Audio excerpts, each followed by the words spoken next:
just realized that I blew my wad in the last episode and talked about pretty much all my good stuff. What? So, Don't tell the people that. Well, no, I mean, I got a few things, but... Jesus Christ, Sarah. That's her setting the bar low over there. I guess so. Episode 273, this is going to be garbage. What? Get out!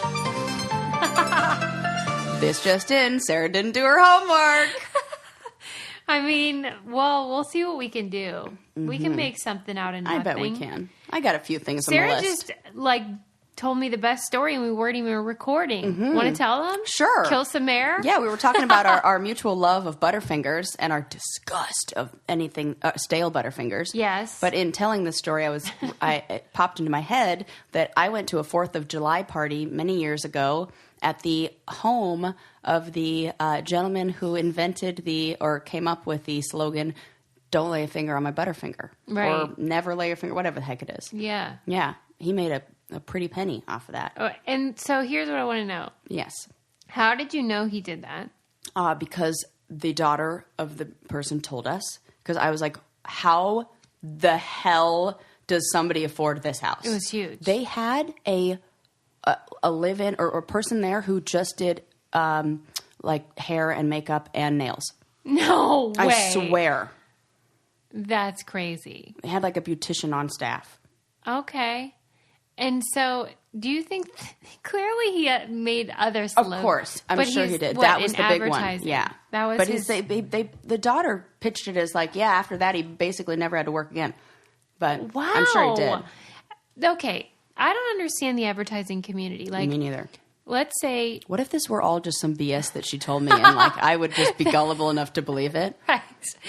That's funny. Well, okay, so let's say he, through his company, put in a bid to create the marketing campaign for Butterfinger, right? Mm-hmm. Then that would be a set rate. So, I think this was back before that even maybe the laws were different. So it would be however well the campaign did, you'd get a cut of it? I don't know how it works. Because that to me seems like it's a false story, a false narrative where... Because, if you come up with Just Do It or whatever... Right. Then what that leads to is a million other contracts, and that's how you make your money. Yeah. Okay. Not... It says that Are you looking this up? This is so funny. Uh-huh. This poor guy. It was 2009. Really? This is the history of don't lay a finger on my Butterfinger. Huh. That seems like that was a lot maybe you've longer been bamboozled. Than maybe. No, nobody. That's been around a long time. Yeah, it has. Nobody better lay a finger on since 1988. Yeah, because remember it was in Bart Simpson. Yes, that's too. exactly what they talk about in here. Mm-hmm. No mention of this guy. The genius behind. Yeah, that's Nobody funny. better lay a finger. And I just remember talking. Sarah laid a finger on my Butterfinger. I did. And I do it again, gosh darn it. She regrets nothing. Yeah. Well, anyway, okay. I saw a video of one of my favorite radio personalities. Howard Stern? Delilah After Dark. Oh. I love her. Is she the one who does the dedications? Yeah. Basically the soothing, yes, hey, everybody, And it's super cheesy, but it's just comforting. I don't know. I like it. It's your version of ASMR. Mm-hmm. Probably. Yeah, and yeah. also I do enjoy the soft rock that she plays. But anyway, sounds she 70s and beyond is a woman who has adopted a gazillion kids. Oh. I don't even know the grand total. Is this the woman who had a child that passed away? Yeah. Yes. Suicide. One of them died from a health issue. Oh, gosh. But she did this video about what not to say to somebody who's lost a child or suffered a tragedy That's important. that. What shouldn't we say? I trust that you would already know these things, but I think a lot of people maybe wouldn't. She said, I hate when people say, I know how you feel. Because even if you've lost a child, right, you have no idea how I feel. That's just a good rule in general. Ain't to just never say, I know how you feel. Because truth. nobody knows how anybody feels. Right. So I know the impulse to say it is out of kindness. Yeah. But it's not something that anyone ever wants to hear. Like, oh, well, that's a relief. This dope knows how I feel. Well, good. Now I don't feel that way. Problem solved. Gosh. She said she hates when people say he's in a better place. Oh, that's rough. Even though she's a faithful person, Right. she's a Christian. It almost implies that, like, you didn't make a good enough place for them here. Yeah. Or, like, whatever you did. She's like, he's Yeah. not supposed to be in a better place. He's supposed to be here until he's old. Right. And then he can go to the better place. Right. And then she hates when people say, like, he's an angel watching you. She's like, that's not even biblical. Like, that's not even a thing. And so, like... Oh, that's funny. But I'm sure there's about a million other dumbass things people what's say. Everything happens for a reason. Yeah. Shove that right up your ass. That is the worst. That one is the worst. I feel like it's gone out of favor because I don't No. know if it's just not with me. They cited a bunch when I had my miscarriage. I heard it from everybody. Who?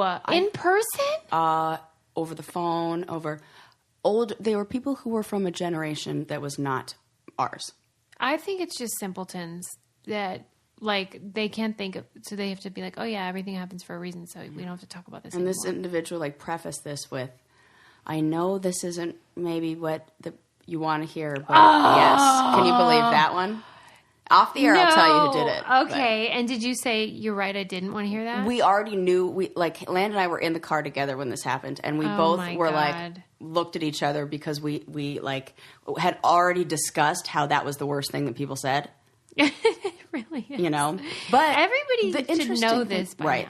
The interesting thing is that after time passed, and when I was with just Landon and we kind of reflected, we did have those thoughts of, like, there was meaning in this, and we did, there was this almost did have a purpose, and look at what happened, and look at how much closer we are, and look how it improved the relationship in a way, kind of like made us deal with a bunch of stuff. But it's not the choice of what I would have, but in hindsight, I feel like we can. But the idea that it happened to produce those results is ridiculous. Right. Of course, we can find ways that you can make the best of. It's almost like meaning making afterwards. Yeah. And there's a bunch of research on that if you reflect on something that was really, like, Nelson Mandela, if given the option, said he would absolutely go through everything he went through before because it made him who he is. And people that narrative becomes important for people. Well, that's really nice for them. Yeah.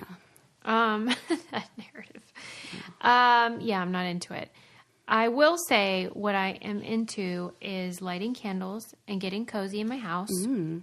And I have about a gazillion homesick candles that I have purchased and that I love to give to people as gifts, and that I also like to light around my house. I have the books one on my dining room table, which I love. I have not yet lit the Friday Night Lights one, but you said that it's real. It's like leather. Accurate. Yes. Like it smells like football and grass and men and leather. All of it. So that's so funny. But they have like the cities and states that you might miss, but they also have these sort of experiences. I love Los Angeles way more than I thought I would. The candle. Yes. That's funny. Why? You thought it was going to be like yeah, I don't know pollution. why. Whatever it was, I was like, "Ooh, I'm into this." And like, I in the past hadn't been a real like Los Angeles person. Yeah, and now I feel like because I was born in Los Angeles. It helped you connect to your and I'm city. like, "Ooh, I'm like LA. That's like born and raised. It's cool. Like, look at that's Los Angeles, and that's where I'm from." And it I didn't think about really that. Cool. I like that because that's how I feel about Pittsburgh, and I'm sure most people feel about their hometown, but LA has a different vibe. But these candles are really cool. They last a long time, and they make great gifts. Go to homesick.com to find every single one of the 50 United States candles, plus dozens of classic U.S. cities and popular countries of the world, shipped direct to you and your friends or family in just days. Right now, our listeners can get free shipping plus $10 off. When you buy 2 or more candles, visit homesick.com and use code BRAINCANDY. That's homesick.com and use code BRAINCANDY. Okay, next up on my list of things to talk to Sarah about. I read this really cool article about the importance of street names. Oh, I can get behind this. Yeah. Yeah. It was in the New York Times, and it was in the context about voting, because there are a lot of people, especially like in Native American tribes, they don't have traditional like addresses. And that in some states, if you don't have an address, you can't vote. I didn't even think about that. And so it's like a way to disenfranchise certain groups of people. Yep. And it was just really fascinating to read about, because if you're a person with an address and you get mail at your house, you really don't think about it. Right. And it was saying how there are still many areas in the U.S. that are so rural they don't even get mail, so they have to have a post office box. Mm-hmm. And if you have a post office box, that doesn't count when you're voting either. What? You have, well, in certain states, you have to have like a physical that address. Is absolutely designed to disenfranchise. Yeah. Yeah, and it began as a tool. It says a tool of war. What? Like they in Austria, that's when they started like giving people like, here's your house number, here's your street number, because it helped them like round up people to fight in the war. Because then you could like locate the people that you needed. Before it was just like, you live wherever. Yes. Turn left at the big tree. Yeah, and then during the Enlightenment, it became more like rational and it equalized everybody. So, question: what came first, the grid pattern that cities are built in, or addresses? Well, I think addresses came first, but the grid was also. I suspect that it was part of this Enlightenment movement. Where What it was year like, was that they started? Oh my doing God, that? hundreds of years. Yeah, ago. Yeah. This is a long, long time right. ago, and so this is an interesting history of though. right. And it was saying how the good thing about it is it made everybody equal in the sense that like whether you were a king or just some guy in a shack, you had a house number. And so everybody had the same system. But unfortunately, that's not how it's playing out in the U.S. at least, and probably globally to a certain extent. And it also, like has a thing where it's like back in the day, you only needed a house number really if someone would want to get a hold of you. Like because previously it had meant like you were important, because Joe Schmo doesn't need one. Right. So that's why everyone getting one was such a big deal, because previously it was like equalizer. if you were important. Yeah. But anyway, it's also a problem with like ambulances. Like if you don't have a house number. Oh my gosh. And like there's a lot of consequences. Yeah. And pizza delivery? Well, obviously. So I don't know. I just was thinking about it, and it was such a I wasn't expecting so much information in one article, but I'll put it in the newsletter. If you want to sign up our website, thebraincandypodcast.com, you can just put your email in there. We send one out once a week with the links of the crap we talk about. I'm going to have to check that article out. That's cool.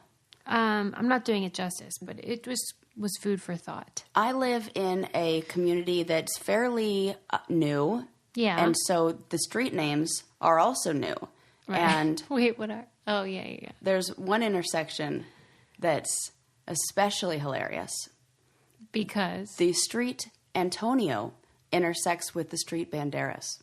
On purpose. Well, that would be a weird coincidence if Antonio and Banderas, come on. There is definitely some intention. This was like built in like the... Right. What? No, you're right. Right? But it's still weird. And like of all people to pick. I would think, that's why I said on purpose. Right. It was like I think they were trying to use a lot of names that sounded like the name ridiculous. Of the... Oh, what does it mean? It means like the hunting ground, like Coto de Caza, in some language that's not Spanish. It's like Portuguese or something like that. I can't remember what it is. But I think they were trying to use similar like words. Oh, God. And so they just picked Antonio and Banderas. That's bizarre. Yeah, because Burt and Reynolds wouldn't have been... that would have seemed a little more obvious. Antiquated. Right. But I'm not going to say your street, but it is also quite modern. Uh-huh. And we live in a line, like a row of these little cul-de-sacs, and everyone is a different kind of berry. Okay. So it's like, or like thing that you find on a tree. It's It's a theme. It's like a theme. I live in a themed street neighborhood. So do I. I guess that's really common. Well, not now, but like in Pittsburgh. Yeah, in Pittsburgh. Wait, yeah. do I? I do. Yeah. This neighborhood is like Native American it is. names. There's a really cool name of a street that I turn on to get to your house. Warrior, yes. Warrior intersects with another one. What's the one where the light is, where it's like Black Horse. Black Horse and Warrior. That's another cool one. Yeah, it's like all Indian or Native American. I'm big about the name of the street that I live on. Like there were houses that we looked at where I liked it, but I was like, I don't really like the street Come on. Yeah. See, now you know the importance of street names. Yep. Okay. Next up on my list, do you think your dog hates your phone? Yes. And I think that my dog especially hates it when I try to take a picture of, like, I think he recognizes that it's a distraction from me playing with him. That's what this article I read I'm pretty sure. said. And it's not Bo, it's Sigmund. Like, Go figure. what about if you try to take their picture? Doesn't like it. And, That's like, what this said. Sigmund really doesn't like it. Do you? And he'll, like, do a thing, and then as soon as I put the phone out there, he'll stop doing the thing, whatever it is. Like, the thing that was adorable that I'm trying to take a picture of, he, like, won't. Yeah. He also, but he hates costumes. He hates all that kind of stuff. He's a hater. He is a hater. So does he hate books? Like if you got out a book? No. That's weird to me. That is weird. Why do you think that might be? Oh, gosh. Maybe they can hear like the buzzing of the phone. You know what I mean? Like, because since there are whatever. Frequencies? Yes. Yes. I wonder, can they? Maybe. I'm sure they can hear whatever the hell is going on. Yeah. On the phone. But he does not. It's definitely a different reaction. It's a jealousy. Yeah. Than yes. an And it's almost okay. like because it's between me and him, he like wants to get underneath it. The physical part. Physical, But yeah. not books, though. No. Oh, well, at least he hasn't done that enough when I'm trying to think if I read books in a different place than I watch or that I use my phone. Maybe that's why, but no. Or maybe it's just not as, like frequent. Yeah. Like he sees the phone all the time. Right. Well, I mean, not like kids and dogs are the same, but I was looking through something. It was like some therapist article or whatever it was, but it was saying how children are saying that they really don't like the phones. Like kids are saying their biggest complaint about their parents is mom spends too much time on her phone or dad won't play with me because he's on his phone, whatever. Yeah. So if kids are feeling like if even our dogs are feeling jealous of the technology, I'm pretty sure the kid is probably feeling like that too. Well, Good thing I don't have any, so yeah. keep using my phone. Anyway, what does this article say? Does the article agree with me? Yeah. It was basically saying that that's what they suspected too. That the dog had a sense of like, this phone is taken away from my You know what I love quality. is I used to be the one who came into the show with all the dog stories, and you were always like, "Oh, for Pete's sake, another research on dogs." More dog facts. You have the little puppy itch, and now you are. I have heard 2 dog stories in the last 2 weeks. See? Now you're about to hear a murder story. Ooh, I love a murder story. I mean, we've had debates about like who our favorite murderers are. Mm-hmm. I always say BTK. No, the Unabomber because he had a PhD. Right. And did you say, was yours the clown guy? No, Gacy? it was Ted Bundy for a long time. yeah. Not Ted Bundy, Jeffrey Dahmer for a long time. But I would, You've moved on. Yes, I think Zodiac is, I've got to give it up to I want to that find out individual. who that guy is. How about how Ted Cruz put out did you see that Zodiac thing on the, started. oh my gosh. I was like, you're not even cool enough for that. Get out of here. If you are into this sort of true crime situation, yes. or if you love like escape rooms or like solving puzzles, Yes, as and yes. we do, then you have to try Hunt a Killer. Mm-hmm. It is this awesome situation where they send you every month a kit to figure out I got mine. a mystery, and you get crime scene photos, evidence, motive and suspect information, and you have to solve the crime. However good you think it is, it's freaking better. You love it. I didn't think that the stuff that I would get would be as good as it was. Yeah. That, like, it's not just It's like... realistic. I'm getting chills just thinking about it. It is so fun. You could play it solo, or you could like do a game night like Sarah loves with all her friends. Yep. I think it's a great date night thing. Yeah. It's just like a really cool idea. And you do have to think. Yes. So it's like, it's not just mindless like we do on our phones. And right now, just for our listeners, you can go to huntakiller.com/candy for 10% off your first box. They only accept 200 members per day, so hurry to take advantage of the offer. That's huntakiller.com/candy for 10% off your first box. huntakiller.com/candy. See if you have what it takes to get into the mind of a serial killer and solve the mystery. I know we do. Mm-hmm. We have what it takes. Okay. Yeah, maybe I just have the doggy itch. I don't know. Yeah.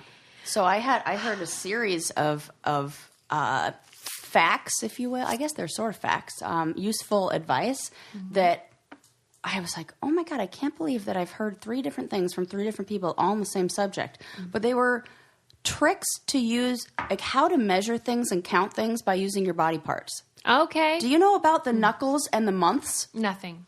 Okay, so you know how that saying 30 days has September, April, June, and November?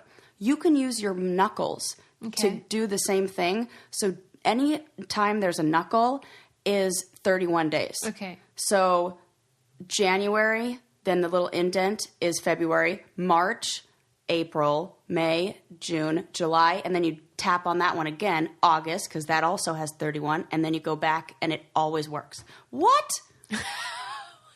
My mind was blown when they were showing me this, and like multiple people in my clinic knew about this. Really? Yeah, and I was like, what? How did I have to say the whole entire rhyme in my head, and I can just go January, February, March, April. Oh, okay, that one has 30. That's way faster. Right. And then I have to do it on my fingers and all that. So really the thing that we're learning is that there are just 2 months in a row that have 31. Yes. And February is the only one where you got to be like, remember that it's... And it's super short. Yeah, that's it. But besides, there's no part of the rhyme, So. They should have just said that. This is the way better method. Way better. Yeah, I agree with you. So... What else did you learn? Okay, then... These are great life hacks. Right? That's what I was thinking. And I'm like, then I Googled some weird things like body parts for measuring. Don't Google that. Definitely don't Google that. That is a riot. That was not the correct description of what I wanted to Google to find me. Unfortunate Google searches. Yes, that would fall into that. Same with my kitty bikini wax from some months back. Right. Both of those, don't bother. Big mistake. Mm-hmm. Huge. So the other one is the crease of your elbow, like the crease in your arm, like the inside of your forearm, from the crease of your what do you call elbow pit? We'll call it your elbow pit to the crease that your wrist makes. Yeah. The length of your foot. Exactly. Come on. Right? See? That's what people say. When you tell them, they're like, come on, there's no way. One girl in my clinic was like, no chance. And she put her foot up there. She's like, wait a sec. And had to take off her. She's like, that looks huge. Took off her shoe. She did it. Exactly. Come on. Yeah. And this is scientific or just sort of in general? I think it's like in general. The only thing, so there's one friend of mine who also your wingspan is the same as your height. That I did know. Except I have a friend who was a premature baby, and her wingspan is longer than her height because she basically didn't grow into like the rest of potential. Her potential. She's said, like an ape. So she'll be like, I'm like 5'3", but I'm supposed to be 5'6" or whatever. Wow. Yeah, isn't that interesting? I didn't know that happened to preemie babies. I didn't either, but that's what she says. She's like, yeah, she said it was really unfair for her in elementary school and junior high and high school where they do the arm test where she was like, I was in Bermudas the whole time. So I got these long arms. Wow. I just thought that was so funny. But generally it should. Yeah. And then the other one, this one I have yet to try, but I had multiple people swear that this was a real thing, that you can find the perfect size jeans without trying them on. If you're at the store where they sell jeans, you take them like folded in half, just how they are, and you wrap it around your neck. Okay. And if the two ends can meet, they'll fit you. I don't know what you're saying. Okay. So like if you hold up a pair of jeans. I'm holding them up. Yeah. And they're like kind of in half, Like there's folded two sides. in half? They're not folded in half, saying. but like there's no body in the middle. So there's like a back and a front, Okay. So just like Jeans. Okay. And then you take that waistband. Oh, the waistband. I should have said that. That's That's probably all the right. part I was missing. Take the waistband and you wrap it around. Yeah. That circumference will... This is a bake made up jeans that fit. story.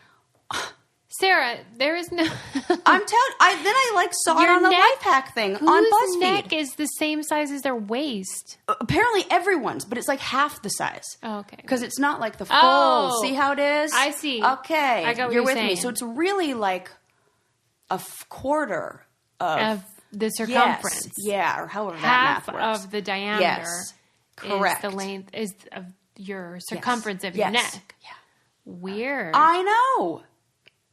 This is weird because do fat people, and I use that word just literally like people that are fat, Have larger neck sizes. they do? Well, I know that's why they have men's neck sizes for shirting in different sizes. I didn't know it had to do with like body weight. I thought But some people usually- just have giant ass necks. Well, that could be true too, but I think it usually accompanies Correlates. yeah. Okay. And maybe there's like a certain point where after a certain size it doesn't work or something like that. Yeah. But Right, for right. majority of sizes, Because there's I think- there's yes. a limit on how thick your neck can be. Yeah. Right. I'm not sure about this part of but this. that, I mean, But it's a good hack for maybe if you're an average size. Yeah. Interesting. Mm-hmm. I'm going to try it. Yeah. I'm gonna imagine how ridiculous I'm gonna look when I'm gonna be holding up my jeans to my neck. They'll I'm be like, ma'am. do you need a fitting room? No, I got my neck. I'm good. I'm totally that person who does as much trying on of the clothes in the like middle of the store in the mirror as I can. Why, I'm like though? almost strategically wear like camis What is like the underneath. reason? I don't like waiting in that long ass line. I don't like them asking me how many pieces of clothing I have. I don't like like that. Oh God! And then there, depending on what store you go to, there's always that person who's like the fed up and frustrated clothing like hanger upper who's like, make sure you bring all of your items out with you. And I'm like, Where are you shopping that this is happening? This seems like more of like, Forever 21. oh, is Well, I that mean, where? I thought that's what you were gonna say. I was thinking more like Ross Dress for Less. Oh yeah, usually Where the discount people have places had like they've it. had it. You're totally right. It is places like that. Yeah. And as a former Forever 21 employee who has stayed many a night till 3 a.m., Shut up. I'm not kidding. Because of non-hanger uppers? Yeah, because you're like the most Wow. difficult job and like the most time consuming job is working in the dressing room and taking all those clothes. Because I think when people see that the clothes only cost $6, they treat them like $6 clothes and they get thrown on the floor. Dude, the stuff I witnessed in the fitting rooms, multiple urine situations, defecations, No. questionable. What do you mean You know how I feel about defecation? mysterious wetness. I mean, like, shit. Mysterious wetness. And like that's like not in my job description. Yet What? somehow we end What up are you doing saying? Like a pile of poop? it. Yeah. Where? In the dressing room. In the corner? like yes, this was not me who witnessed this one, thank God. But another employee said someone took a shit in the dressing room. That is really not acceptable. Right. And like twice. I have seen 2 times urine. How do you know? Because when there's a yellow puddle on the floor, It's not carpeted in there. no, not when I worked. Not the one I worked at. Oh, Okay. good question. No, ours A top of the pile. tile. Oh, do you think it's like a toddler? Maybe. Oh, Ugh, yeah, and then the mom just left because she doesn't want to deal with it. I can imagine. I worked at Old in Navy, retail. and I never had any incidents in the fitting rooms. Yeah, well. I loved working that room because you can hear like all the nonsense. Oh, that's Everyone funny. talking about like the moms and daughters. Oh, that Lord. that made me feel so. I wanted to like go in and jump in and do therapy on all even before having the credentials to do so. Well, if you don't have the credentials to, like be a financial expert, you can still invest your money in amazing stocks and learn about the stock market through Robinhood, which is this really cool app that lets you buy and sell stocks, ETFs, options, and cryptos, all commission free. And it's super clear and easy to digest. It's not just for rich people. It's literally for anyone. If you have $20 and you're like, hey, maybe I'll buy a stock. Yeah. You can do that. And it's great because they have no commission fees And like I said, it's super easy to use. So you can see like the 100 most popular things in entertainment or different cool. categories Yeah. that makes it more palatable. And then you learn by doing. You learn how to invest and build your portfolio. And Adam's super into it. Oh, I can imagine this. He's like looking stuff up all the time. And for me, it's more of just like for fun. But It's like for research him, and he's games like combined. It was like opened the door for him to learn. Oh, that's great. And he's like a visual learner, so it was helpful for him. And Robinhood is giving our listeners a free stock like Apple, Ford, or Sprint to help build your portfolio. I really love that. It might be the first stock you've ever owned, and I think that's so cool. A good place to start. Sign up at braincandy.robinhood.com. That's braincandy.robinhood.com. I just think that's really cool. Okay, moving away from P in the dressing rooms. Oh, triggered. I'm triggered. Let's see what I want to tell you. There's an article about how.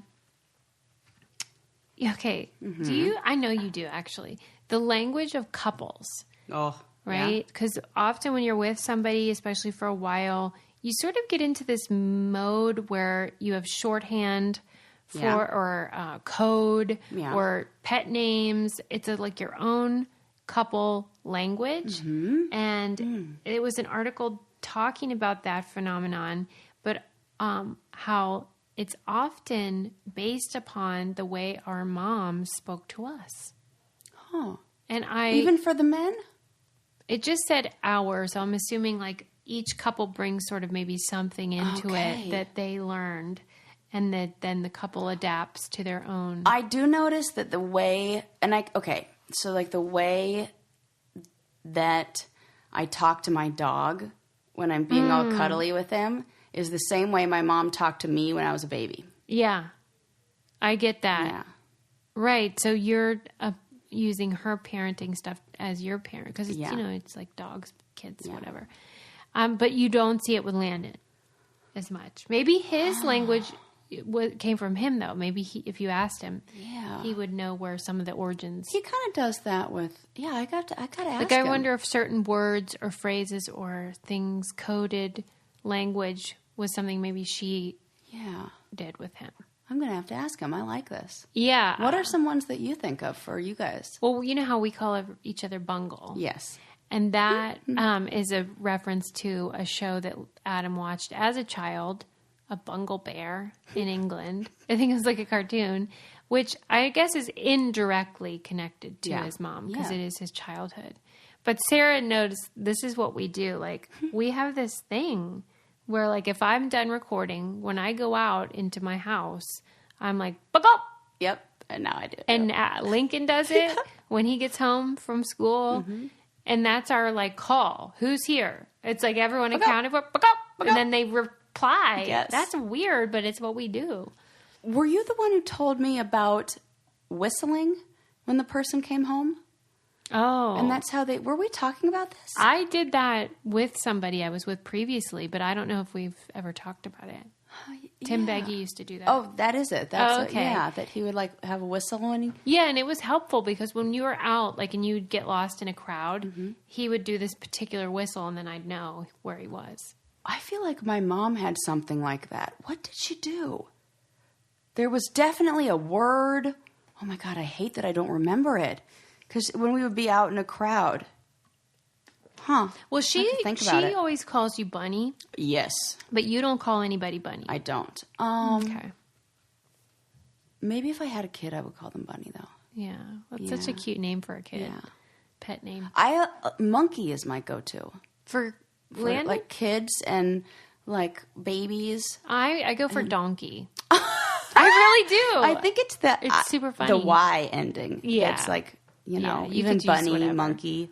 Yeah. Like, and I think maybe monkey might have been from Landon's mom too. Okay. Yeah. See, you can get to the bottom of that. And I feel like people Check will that think out. about their whatever they speak with their partner and think about, like, did it? Or is there some link? Because I'm sure it's adapted. There are also like things that, and it's interesting because most of Landon's stuff came from his dad. There are things that he does, like when we're driving in the car, he'll take his hand when like my knee, go between my knees and go real fast, like Yeah. like between both of my legs. Yes. And like that's something his dad did. And he does it to me all the time, or I'll do it to him. Yeah. And it's like, It's a love language. yeah, it's totally lovely. It's like some people do the squeeze of the knee thing.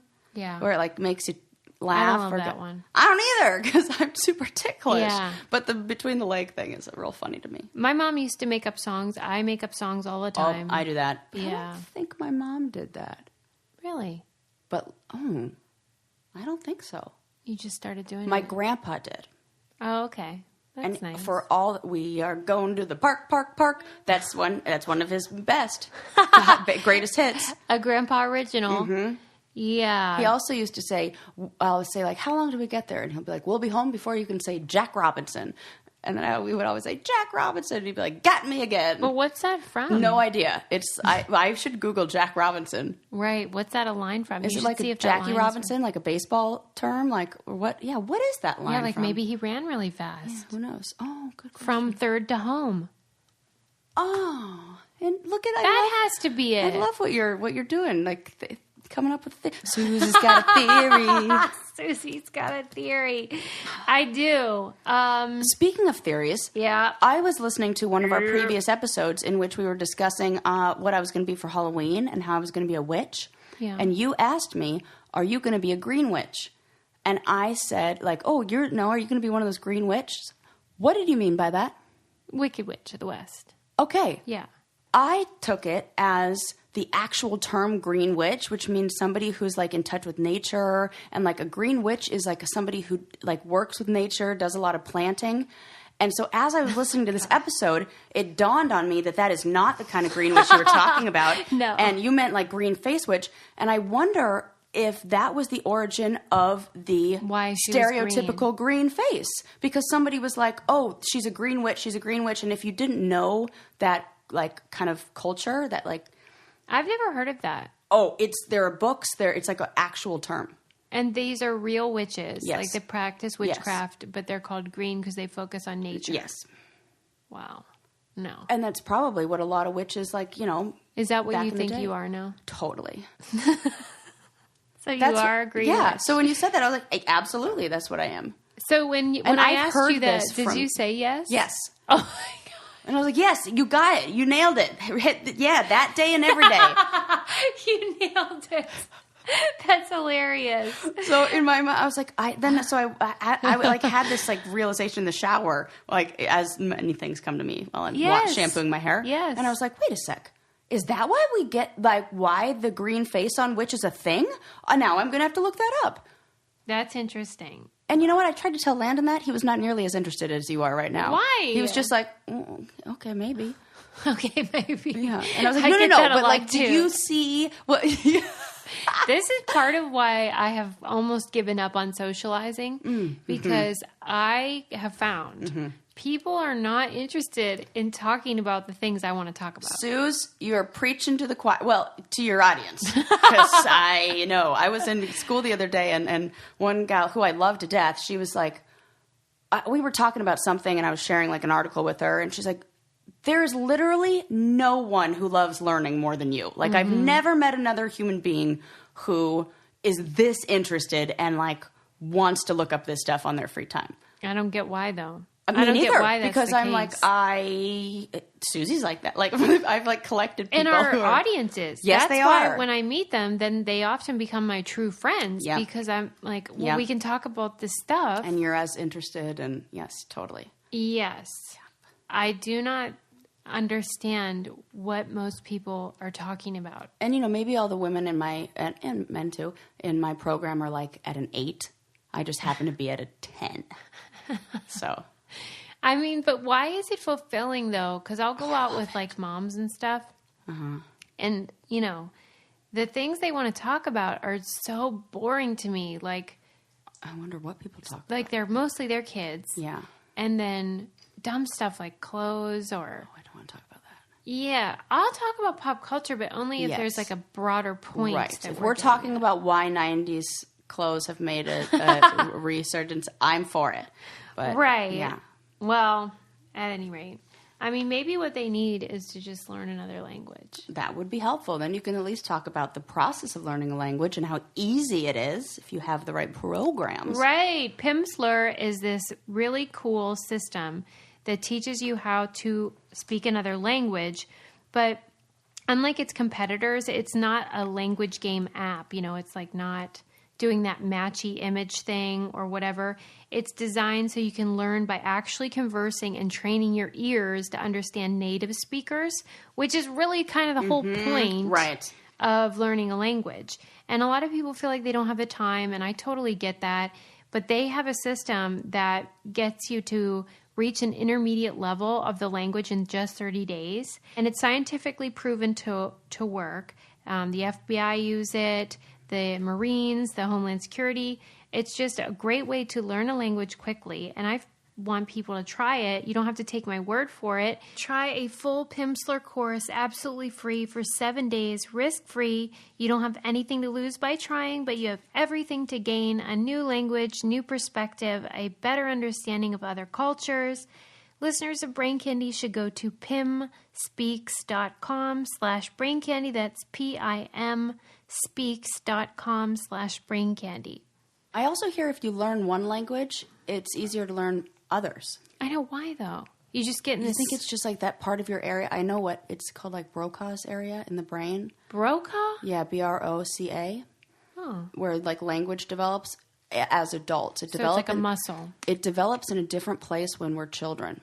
Like there's a age cutoff, which is why they say kids can learn language faster. Yeah. Because it develops in a different part of the brain. And then once you hit a certain age, it develops in another part. What? Oh, okay. Crazy. Right. Yeah.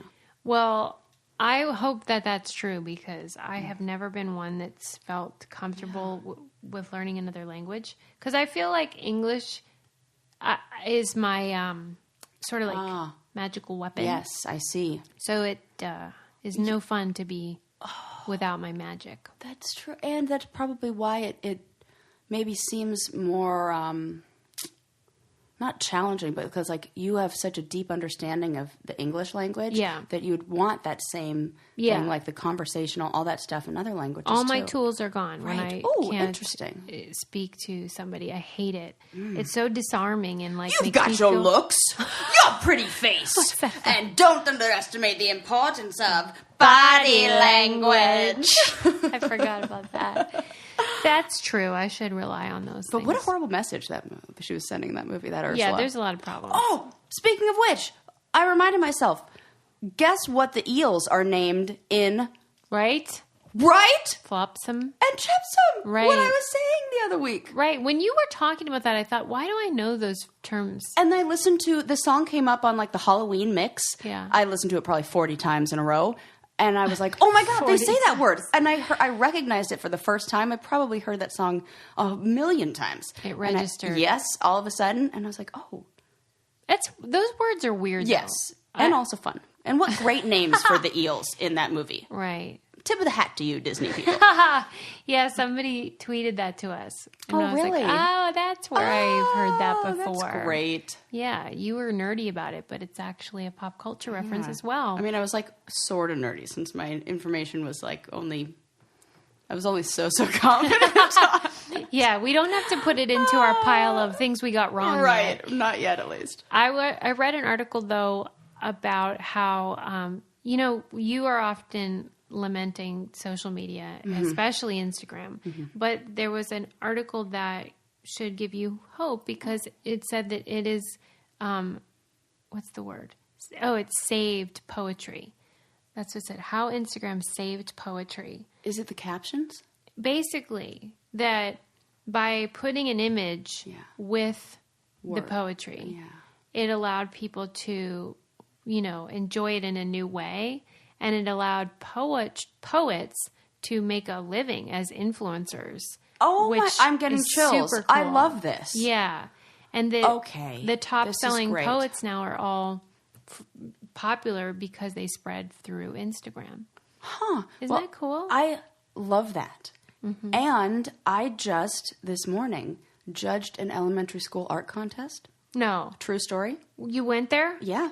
And I my judged God. all the little pieces, and there was a rubric, and it was scored across multiple like different my like God. creativity and Who asked you to do this? our friend Mariana, Mariana. he volunteered me, and I was honored to do it. And there were a few different judges. Like I wasn't the only one. Yeah. And I was surprised to see multiple pieces of poetry in there from younger kids. And I think it is kind of, and they were, It's becoming more yeah, popular. I was thinking that because I don't think that I would have, that was the case when I was younger. Or No. like, I remember liking poetry and writing that. I can even remember when I was a little kid.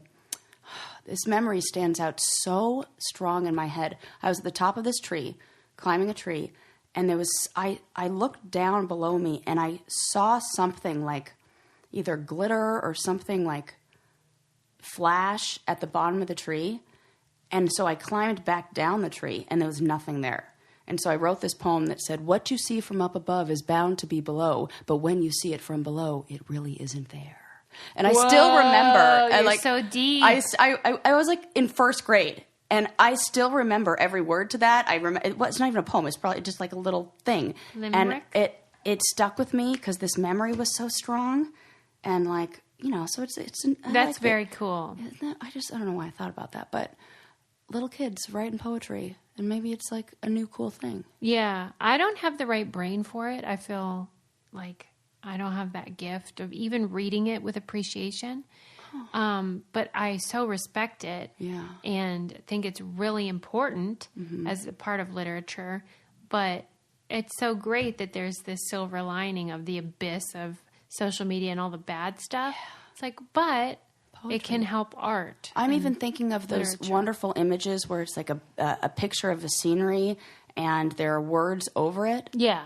That's I'm sure what that's I love. some of it too. Yeah, I love that. Right. And I guess it makes sense because when you think about how many like inspirational posts that people like to put up, whether it's about exercise or just like Motivation Monday or whatever, that it makes sense that along with that would be beautiful words that make you appreciate whatever. And thank goodness the people who have just the same way as you're like, I don't really have that skill. There are people who clearly really do. Yeah. And that they get an outlet to kind of have that shine in a different way. Yeah. My friend Emily is an incredible poet and writer. And it always is fascinating to watch her career because she's so gifted, but it's not an area that's valued with money. Yeah. And so, like, it's very much like that starving artist, not in her case, but like for a lot of them. Yeah. And I don't know why that's the case, that it's not valued, but it seems like Instagram is helping to put some money into it. It's a hard job to translate into money, I would imagine, because like, right, if you're it's a deep piece of person, paper. Like, you can't be how much can you charge for it? Whereas, like a fine art piece, you could say that over there, that's $3,000. Yeah. Like a poet can't go. This poem I wrote, $1,500 to read that. In the article, it was talking about the poet laureate at the moment, and I was surprised there is one because, like, you would think like Trump would have. Gotten, because he's not exactly the man kind of arts, guy, man of the arts. So a patron, if you will.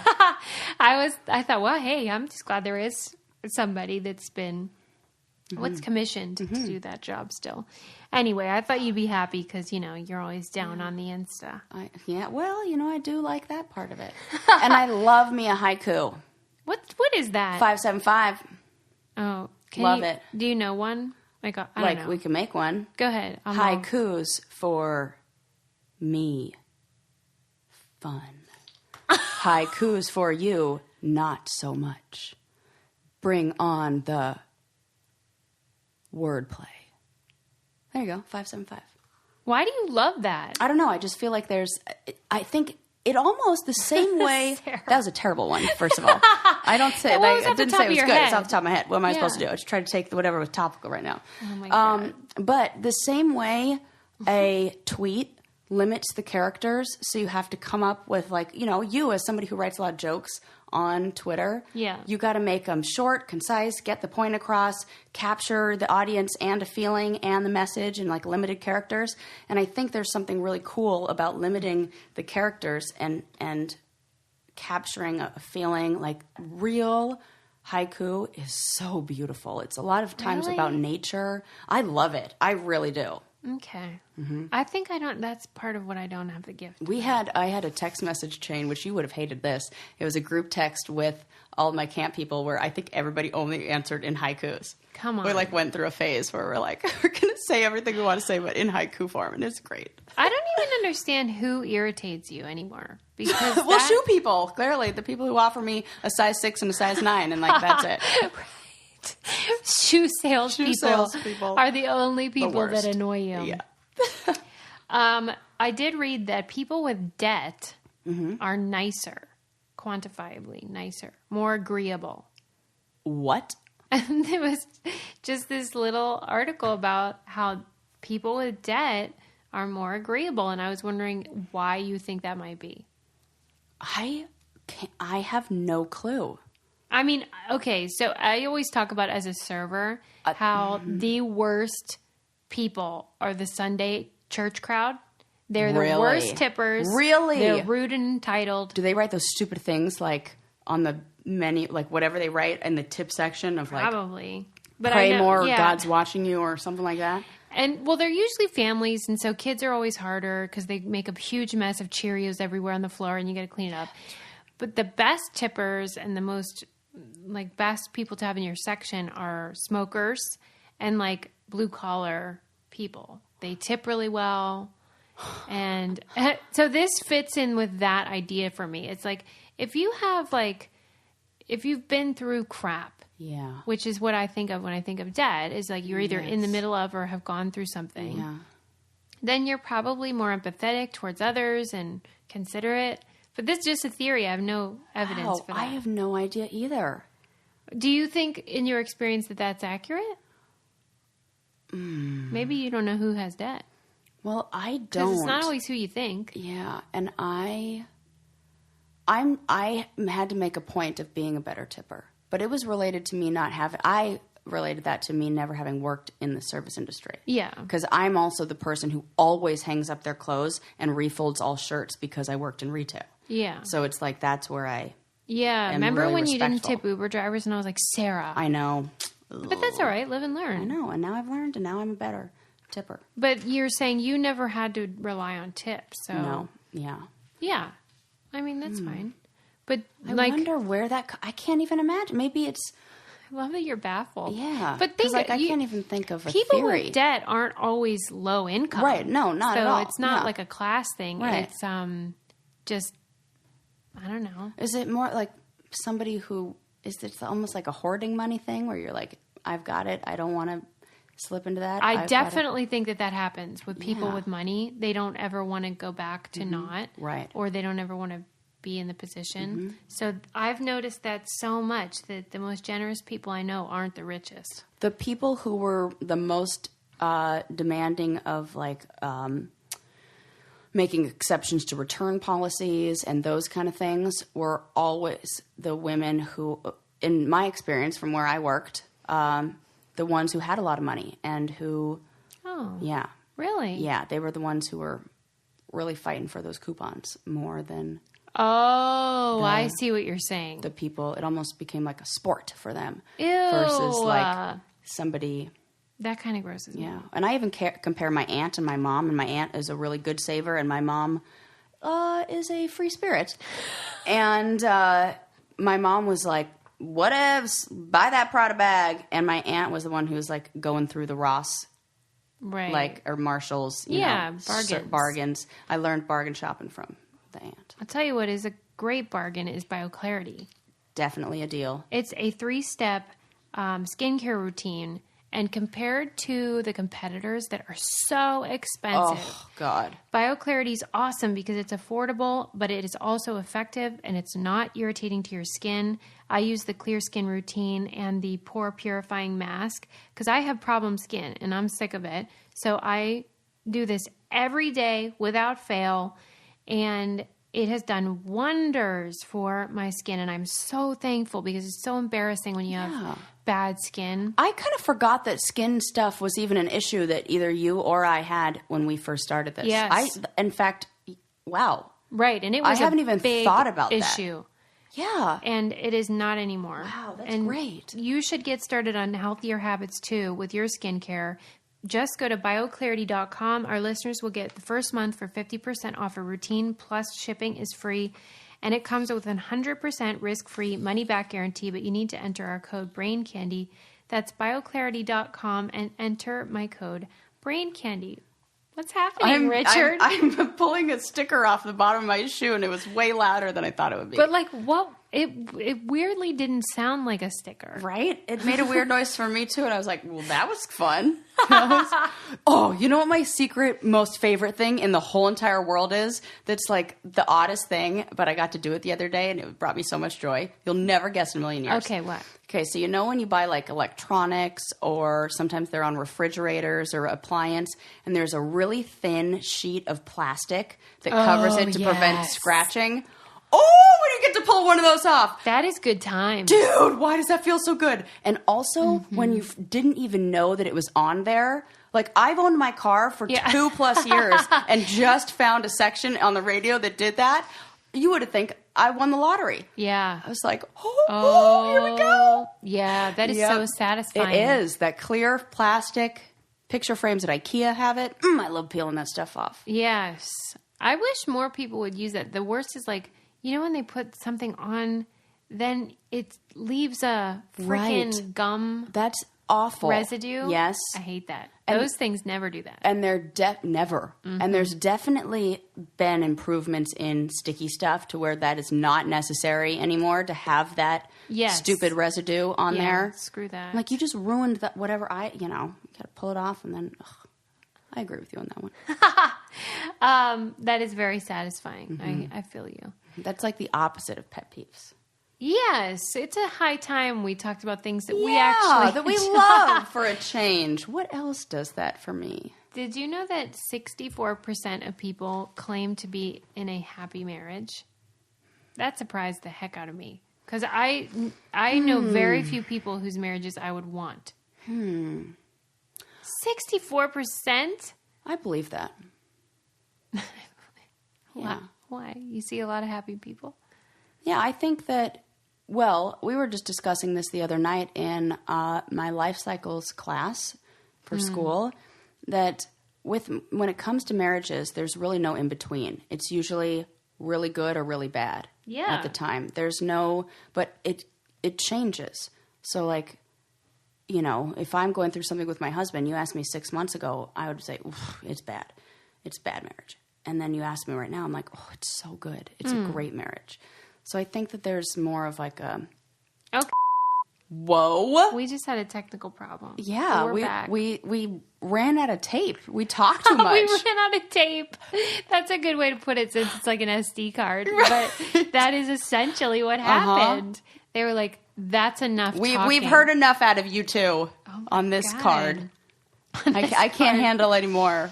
Yeah, we were talking about marriages and good and bad. Okay, but like, if you thought of every marriage you know in your life, correct? Yeah, you would not want most of them. But I would say I would put the ratio at about 60, around a little more than 50% of ones that I think are good. Because whether a marriage is good or not is different than whether that's a marriage I would like to be in.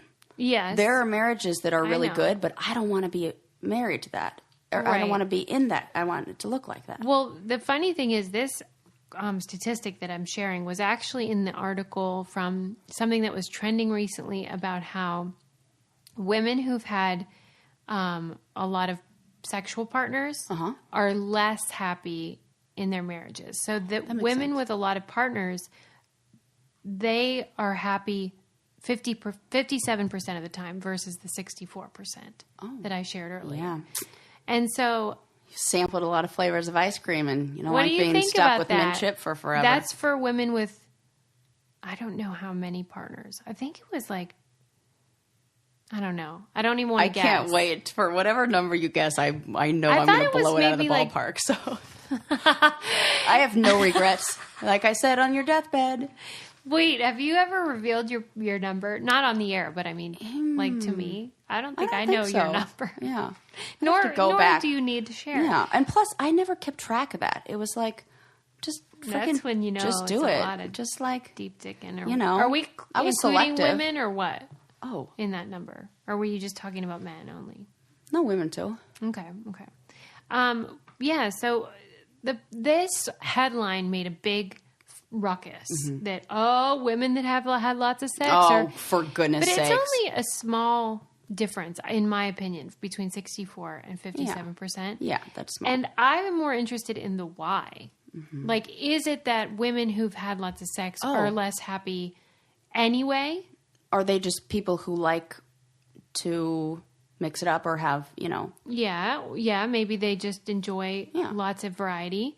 Or is it causal, where it's like, because they've had all these sexual partners, then marriage is not good enough for them or something? Because that seems less likely than one of the other I think there's options. more variables you have to take into consideration, like how high do you rank sex on your... Because there are different types of intimacy. There's like, and there's a triangle for it. Different types of love. There's like compassionate love. There's like, it's like compassion, security, and intimacy. And there's like triangle of them. Okay. And you can have two. If you have two of those, it's a good marriage. Yeah. And there are some people that like sex is like, Would you not- say compassion? What? compassion,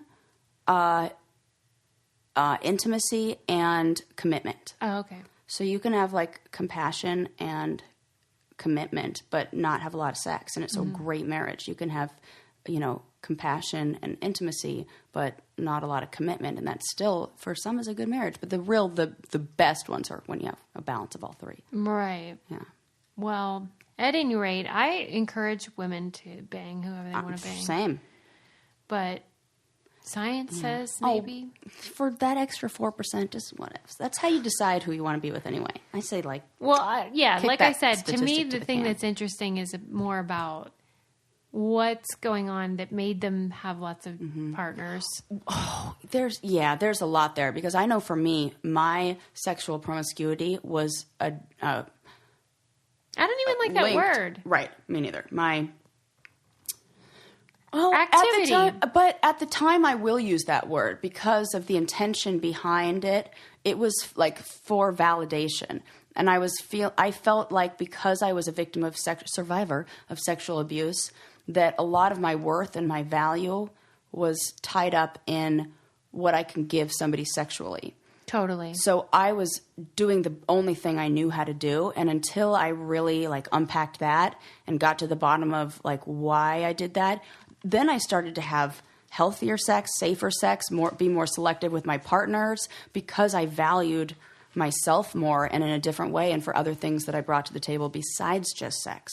Yeah. So I wonder if there's even something to that, where if you are somebody who, like, what's the correlation between people who have these women who have a high number of sexual partners and a history of sexual abuse or some sort of childhood trauma, and maybe it has more to do with them in relationships in general than it does. Because if I didn't really go to the work of unpacking that, I probably would have done things in my relationship that wound up in a divorce, because a lot of it was my own shit. Of me, like, bringing in old stuff, just like, all that contributed to the times Right. when it wasn't good.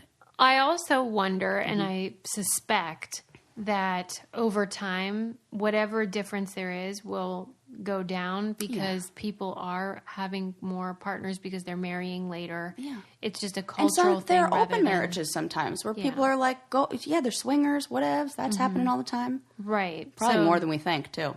Yeah. So I think this is like kind of like outdated. Yeah. Even Yeah. to look into. Yeah. I do know that marriages are happier and more successful if you do not cohabitate before Right. marriage. That is so weird. And I agree with that in every way. Why? You're so annoying. I mean, no, I Landon and I moved in together the first time, awful. Lasted for 3 months. I was like, I'm freaking out of here. Well, and I told him I'm never moving in with him again until we're engaged or married. And I did not move in with him until months after we were engaged. Okay, but it's still cohabitating. You're not married yet. Yeah, but even the engagement, as long as it could be anything, it's just the no commitment thing, like living with somebody. A boyfriend. Yeah, boyfriend. Once you're engaged, then all good. Oh, all right. Yeah. Okay. It like brings a lot of anxiety from at least this is what the studies show. What? That it creates anxiety for the woman and this feeling of almost like complacent. Like the guy's trying her out and the woman's trying to win the job. Ew. Yeah, it's real. Ugh. Okay, I didn't know that. So, I'm not into that. Yeah, Adam and I didn't live together until we were engaged, but I mean, that was more of like, I wish somebody gave me that advice a long time ago. But everybody's different. Don't take my word for it. Oh, do you. whatever. And also, if you cohabit, does not mean your marriage is doomed. It's nothing like that. Let's end marriage. That's, Just planting the seed on that one. Yeah. Like, I don't even get it. I kind of love it.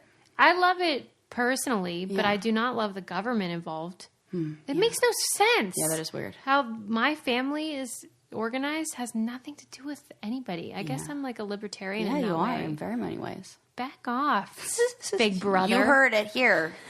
Susie says, back off. She's going to get that bumper sticker on her car.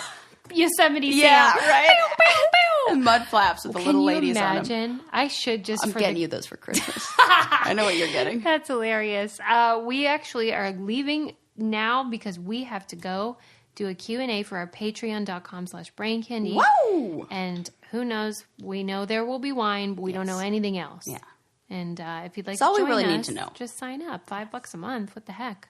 And you get access to so many great old videos and That's interviews true. and You all get that. all the old stuff. There are, We have compiled a lot of footage. so many. We can start our own network. Right. We'll compete with YouTube. It'll be just us. Or MTV. All right, people. See you next time.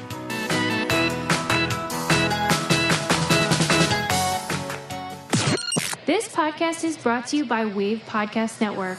Check out all of our shows, including the Brain Candy Podcast, I Don't Get It, Babes and Babies, Coffee Convos, and Let's Talk About It.